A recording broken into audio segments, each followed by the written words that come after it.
Jai Hind student, welcome to biology class. Now student, today we will start a new chapter of biology class 11th, that is body fluids and circulation.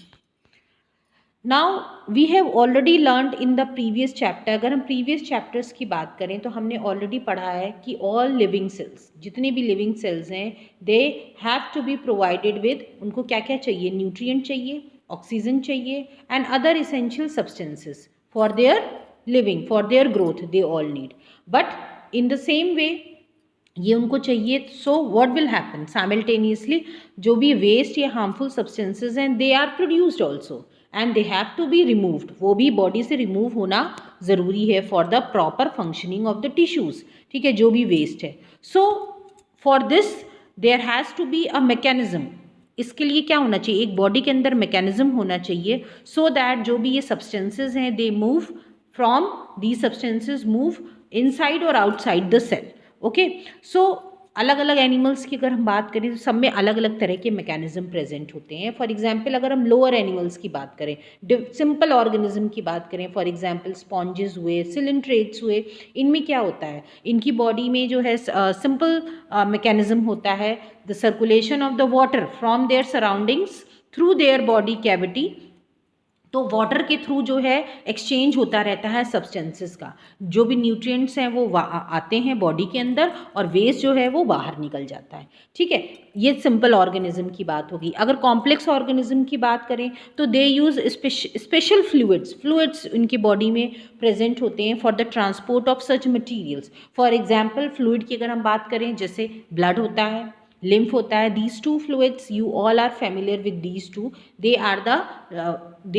also help in the transporting of substances. जिसमें से blood क्या है, blood is the main transporting fluid. in case of अगर हम complex animals या higher animals की बात करें तो ब्लड जो है that is the main transporting fluid जो कि ट्रांसपोर्ट में हेल्प करता है सब्सटेंसेस के.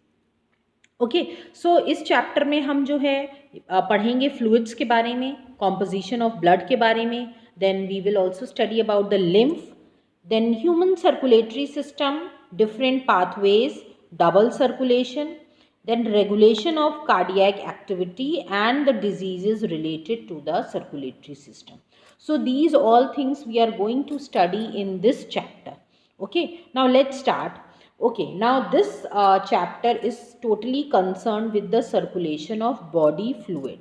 Okay, किस तरह बॉडी फ्लूइड्स हमारी बॉडी में सर्कुलेट होते हैं and they distribute various substances to the different body parts. तो इसका मतलब हमें इसमें सर्कुलेटरी सिस्टम के बारे में पढ़ना है.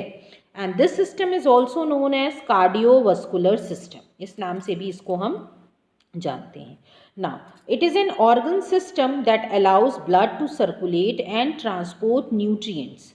ठीक है, ऑर्गन सिस्टम क्यों क्या, क्योंकि यहाँ पे बहुत सारे ऑर्गन्स जो हैं एक साथ मिल के काम करते हैं.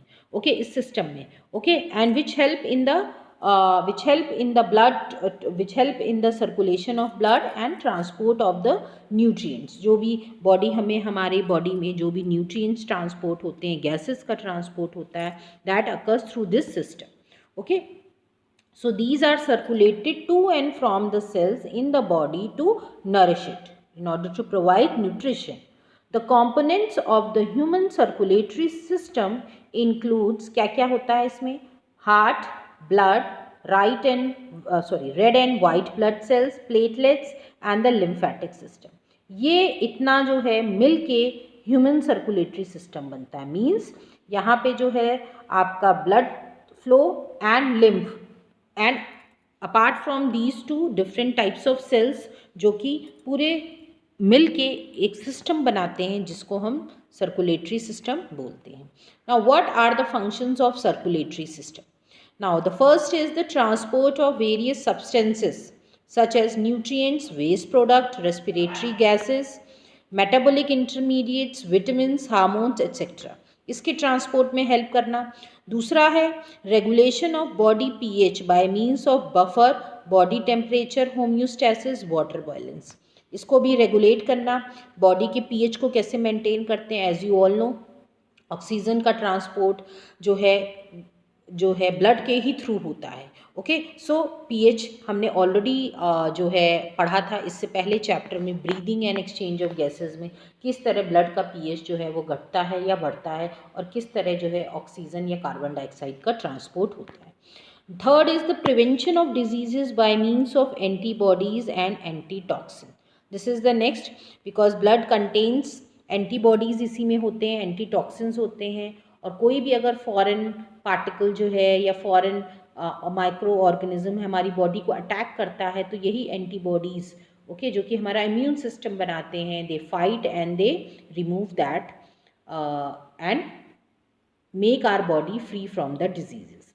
Lastly, support or turgidity to certain organs like penis and nipples. इनको turgidity देता है, मीन्स इनके अंदर जो fluid fill हो जाता है, that also is due to the circulatory system. Okay, so this is the general introduction.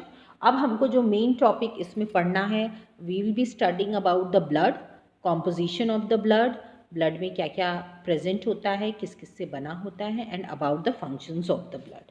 So this is all student. Thank you everyone.